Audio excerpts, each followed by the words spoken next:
guys! So in the interest of keeping it super real, you know those times when your house completely falls apart?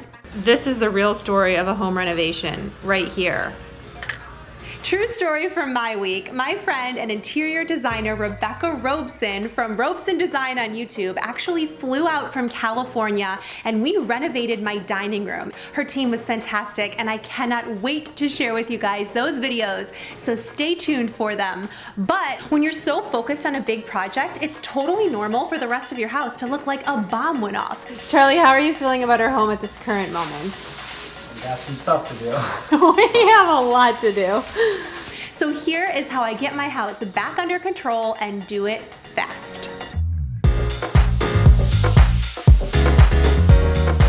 No matter what, I always start with the kitchen. And did you know that your brain is hardwired to be motivated by completion? The human mind loves storytelling, beginning, middle, and end. So if you can work on a space and totally finish it, it will motivate you to do other spots of the house.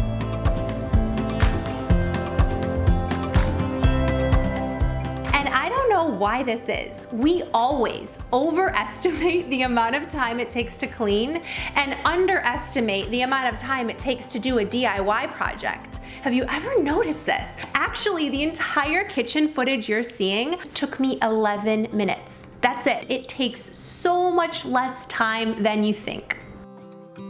Tick-tock, the clock keeps ticking. I don't know what I should do. And whenever I'm cleaning like a really big mess, I never ever focus on perfection. I focus on getting it looking clean and completing the project. That is always my #1 goal. We ain't got time for perfect, and that doesn't even exist, so forget it, girl. I missed you so bad, won't you come back to me? I've got you in my head, you're all that I see. I've lost all my chances, I know that I am too late. One of my favorite tricks is my laundry basket junk. When I'm putting things away, anything that needs to go upstairs or to another room in a house, I can do it in one load and then be done with it. And my focus is to put those things away where they go. And if those things do not have a place, I get rid of them. But I'm still thinking of you. Because we were working on the dining room, I took this time to get rid of a lot of stuff. I feel like this week I really refined my style and I spent a lot of time letting go of who I was and focusing on who I'm going to be now. And I let that dictate the type of stuff I was getting rid of. For me, outer order creates inner calm. And I feel like as a culture, we hold on to so many things that defined our past, but not our present. And you can't open your hands to receive the new parts of your life if you're still holding on to yesterday's junk.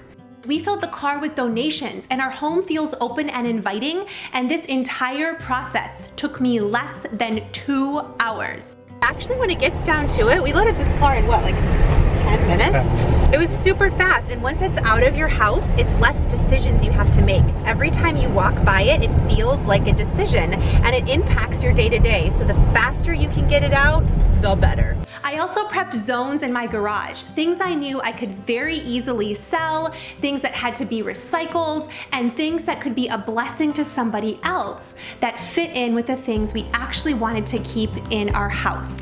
Owning less is so much better than having to organize more.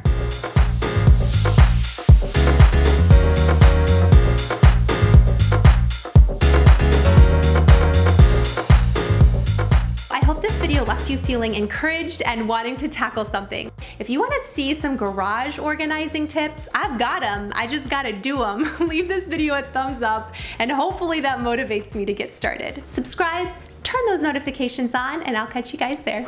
Bye. Charlie's going to empty this out. That is super full. We had one dirty floor. Hello. Hello. All right. Charlie's doing it. Look, it's you. Good? Looks great. I think I need to tone this down. I think this is too bright for camera. I think I look like a highlighter.